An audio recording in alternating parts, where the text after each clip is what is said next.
Primero, el revisor fiscal de Dinamarca S.A. no está enterado del manejo de la cartera de la entidad y por consiguiente no informa de su evolución a la junta directiva. ¿Está actuando mal? ¿Qué función está afectando? ¿Y cuál es su opinión? En primer lugar, el revisor fiscal de la empresa Dinamarca no está actuando mal, debido a que el Código de Comercio en su artículo 207 describe las funciones que conlleva el cargo de revisor fiscal en una entidad. Una de estas es inspeccionar los bienes y procurar medidas, pero el solo hecho de estar al tanto de una cartera no es una función directa del revisor fiscal, debido a que esta función, debido a que esta es específica y puntual, de estar pendiente de la cartera, y las funciones designadas por el Código de Comercio para este cargo, en este caso el revisor fiscal, son a nivel general. Por lo tanto, la cartera es una parte de los bienes de la compañía, no siendo el total de estos. Sí se les recomienda que el revisor fiscal debe comprobar que existen y son adecuadas las medidas de control para la protección del patrimonio social, con el propósito de verificar su conservación y mantenimiento mediante comprobaciones periódicas respecto de la existencia de los activos, así como de su debida protección, capacidad de uso o recuperación, incluyendo en sus análisis no solo factores físicos, sino también jurídicos y económicos. Segunda, la compañía del derrumbe S.A., en la que usted es revisor fiscal y actúa como delegado de la firma de contadores y que fue nombrado por la Asamblea de Accionistas en marzo pasado, presentará una licitación pública para la reconstrucción, la valoración y el análisis contable de los archivos fijos de una entidad pública. La compañía del derrumbe S.A. es experta en avalúos técnicos y le solicita a su firma de contadores que participen conjuntamente mediante un consorcio en el cual la firma CP se encargaría de llevar a cabo toda la parte contable. Indique si esto es posible y justifique jurídicamente su respuesta.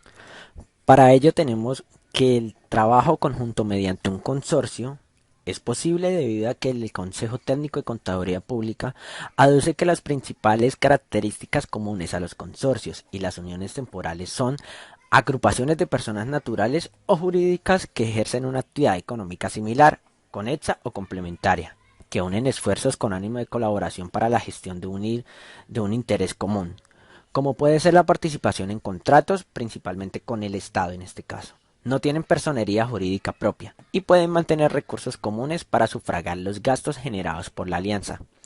En lo que respecta al desempeño del revisor fiscal, en los entes económicos es de anotar que dicha institución de control tiene a su cargo adelantar funciones integrales de inspección y vigilancia permanente en las organizaciones, de manera que sirva de garante ante los diferentes interesados en conocer sobre las actividades desarrolladas por aquellas. El revisor fiscal debe cumplir con las funciones asignadas, bien mediante estatutos en el caso de personas jurídicas o bien mediante contratos para el caso de consorcios o uniones temporales. En todo caso, las mencionadas disposiciones en cada tipo de empresa siempre deben estar en consonancia con la normatividad legal vigente en la materia. Por lo cual, dado que el consorcio y la unión temporal no son una sociedad comercial, en sentido jurídico, la designación del revisor fiscal es potestativa. Debe establecerse su nombramiento, debe incluir en el contrato, al igual que las funciones que debe cumplir, las cuales deben estar acordes con las leyes. A falta de estas, cumplirá las funciones indicadas en el artículo 107 del Código de Comercio. Tercera, el revisor fiscal Pepe Leu Gutiérrez, mediante una investigación, detecta que la empresa Textiles S.A. incurrió en un fraude en un contrato con la alcaldía de Valledupar, en el que se deducen varios gastos que son completamente falsos. ¿Cuánto tiempo tiene para denunciar? Entonces, acá en esta pregunta sabemos que los revisores fiscales tienen la obligación de denunciar ante las autoridades penales, disciplinarias y administrativas todos aquellos actos de corrupción, así como digamos la presunta realización de un delito dentro de los 6 meses siguientes al momento de que el revisor se da de cuenta de que existe un fraude, de que tiene conocimiento de estos hechos. Todo esto lo podemos constatar, esto según la Ley 43 del 1990, que nos enseña como tal los principios, las cualidades y los requisitos en los que debe regir un profesional. Cuarta, Los directivos del Banco de Sangre, entidad que cuenta con revisor fiscal y su respectivo suplente, notan que las funciones atribuidas al titular son ejercidas simultáneamente e indistintamente tanto por el revisor principal como por el suplente, cargo que se creó solamente para actuar en un momento dado por la ausencia temporal o definitiva del titular. ¿Qué medidas debe tomar la entidad y qué artículos del Código de Comercio se aplican? Según los artículos 207 y 205 del Código de Comercio, la revisoría fiscal no puede ser ejercida de manera simultánea por las personas designadas para dicho cargo como titulares y suplentes, por cuanto tal situación conlleva diluir la responsabilidad inherente al control y fiscalización de la gestión de los negocios sociales, en expresa contravención y a la prevención consagrada en el señalado artículo 215, que acá en este artículo 215 nos exige que el desempeño debe ser personal al cargo en los términos del artículo 12 de la Ley 145 de 1960. Y nos dice allí que en caso de que falte el nombrado, actuarán los suplentes, motivo por el cual pues acá en esta empresa se está incumpliendo lo estipulado en el artículo 216, donde también nos menciona que el incumplimiento de las funciones del revisor fiscal si tiene irregularidades o se está ejerciendo de forma negligente. Quinta, la Asamblea General de Propietarios del Conjunto Residencial Callejas elige como revisor fiscal a Pepito Pérez, porque tiene entendido que es obligatorio que las propiedades horizontales tengan este órgano de fiscalización. ¿Están en lo correcto? ¿Qué obligaciones tendría el revisor fiscal nombrado? Entonces, como primera medida debemos identificar si es cierto que las propiedades horizontales están obligados a tener revisor fiscal. Entonces nos remitimos en el artículo 13 de la Ley 675 del 2001, exactamente en el artículo 56, allí nos habla de la obligatoriedad del revisor fiscal en edificios y conjuntos de uso comercial o mixto. Están obligados a contar con revisor fiscal que tenga matrícula profesional vigente, que estén inscritos obviamente en la Junta Central de Contadores y que éste sea elegido por la Asamblea General de Propietarios. Dice que qué obligaciones tendría el revisor fiscal nombrado. Entonces el revisor fiscal pues inicialmente como un requisito no podrá ser propietario o tenedor de beneficios privados dentro del edificio o el conjunto, respecto del cual va a cumplir las funciones, ni tener parentesco de consanguinidad. Y luego en el artículo 57 de la misma ley, la que les mencionaba, las funciones como tal del revisor es el encargado del control de las distintas operaciones de la persona jurídica. Le corresponde ejercer las funciones previstas en la Ley 43 de 1990 o en las disposiciones que modifiquen, adicionen o complementen, así como las que están previstas por la ley. Sexta pregunta. Gary Cooper fue elegido como revisor fiscal de la sociedad Rayuela Limitada, pero la entidad contratada para dicha elección no le revisó su hoja de vida por negligencia. Después de un estudio se halló que el revisor fiscal no se encontraba inscrito en la Junta Central de Contadores ni poseía la respectiva tarjeta profesional. Si usted fuera el gerente de la organización, ¿qué haría al respecto? ¿Qué normas contempla la ley para este caso? Como gerente de la organización realizaría una asamblea general exponiendo lo sucedido. Primero, del manejo que se está llevando para la contratación del personal que ingrese a la entidad, pues no se está realizando los procesos de validación correctos. Y segundo, comunicar la falta de profesionalismo del revisor fiscal al poner en desempeño su labor sin los requerimientos principales, tales como la tarjeta profesional y el no estar inscrito en la Junta de Contadores.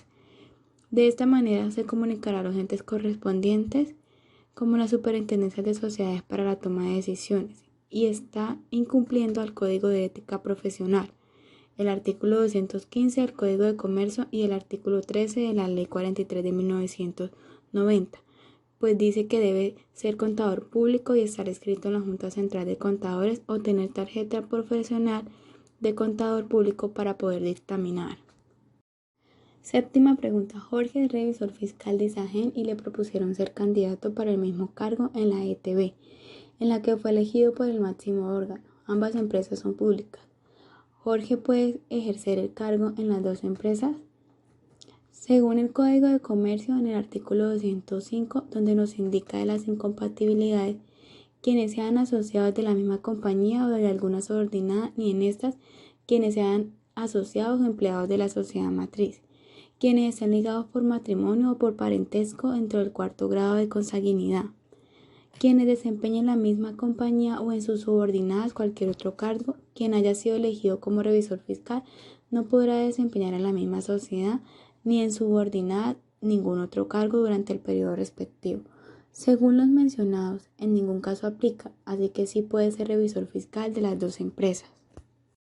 Octava pregunta. La empresa lleva doble contabilidad y el revisor fiscal no informó a la DIAN ni a la superintendencia. Un año después, el auxiliar contable lo denunció por permitir este acto de corrupción. ¿Es legal que el auxiliar interponga esta demanda? ¿Puede haber sanción para el revisor si la denuncia fue interpuesta después de un año? En el artículo 43 indica que será sancionado con prisión de 1 a 6 años quienes a sabiendas de suministren datos a las autoridades o expidan constancia o certificaciones contrarias a la realidad o que ordenen, toleren, hagan o encubran falsedades en los estados financieros o en sus notas, que fue lo que en este caso el revisor fiscal encubrió cuando la empresa hiciera evasión de impuestos, llevando doble contabilidad, haciendo detrimento al Estado. Los revisores fiscales tendrán la obligación de denunciar ante las autoridades penales, disciplinarias y administrativas los actos de corrupción, así como la presunta realización de un delito dentro de los 6 meses siguientes al momento en que el revisor fiscal hubiere tenido conocimiento de los hechos, según la Ley 43 de 1990, que nos enseña los principios, cualidades y requisitos en los que se debe regir un profesional y no lo hizo. Entonces cualquier trabajador interno o externo de la empresa tiene 3 años para denunciarlo. La sanción para ese revisor sería adicional a la pérdida de la tarjeta profesional, a los procesos que hace tiempo están contemplados en el artículo 43 de la Ley 222 de 1995, cárcel, y artículo 658 del Estatuto Tributario, sanciones en dinero, que es lo que ahora le exige la Ley 1474 del 2011. 9.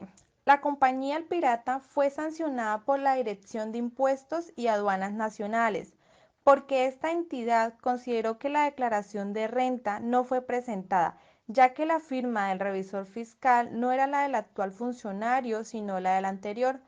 La empresa se justifica diciendo que al momento de presentar dicha declaración, el nuevo revisor fiscal no estaba inscrito en la Cámara de Comercio y por consiguiente no podía firmar.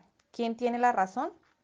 Según preceptos jurídicos, la declaración de renta debió ser presentada por el actual revisor fiscal, así no estuviese inscrito o registrado en la Cámara de Comercio. Según sentencia del 22 de septiembre del 2004, magistrada ponente María Inés Ortiz Barbosa, donde establece que una vez designado el revisor fiscal por el órgano competente de la compañía, puede firmar las declaraciones así no se haya cumplido la inscripción en el respectivo registro mercantil, quedando claro que la inscripción del nuevo revisor fiscal no afecta la existencia y validez de la designación.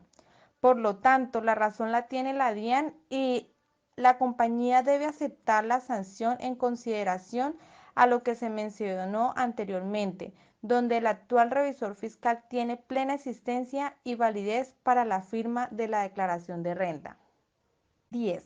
El revisor fiscal de una compañía se negó a firmar la declaración de renta y la DIAN la sancionó.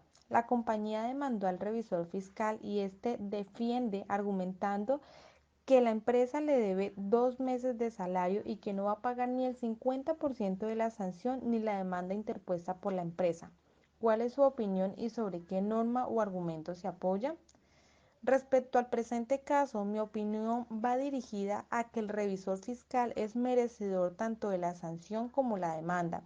en consideración a que incumplió con las funciones establecidas para el caso específico, la cual obedece a dictaminar y firmar la declaración de renta. Si la compañía incumplió con los pagos, dicha condición debe ser regulada de acuerdo a la cláusula de incumplimiento firmada por las dos partes en el contrato, por las vías legales que se requieran para su reconocimiento e igualmente en el caso específico si evidenció la continuidad del servicio del revisor fiscal sin previa renuncia. Toda vez que según Decreto Único Reglamentario 2420 del 2015, si la compañía no efectuó el pago, este podría haber renunciado previamente por escrito.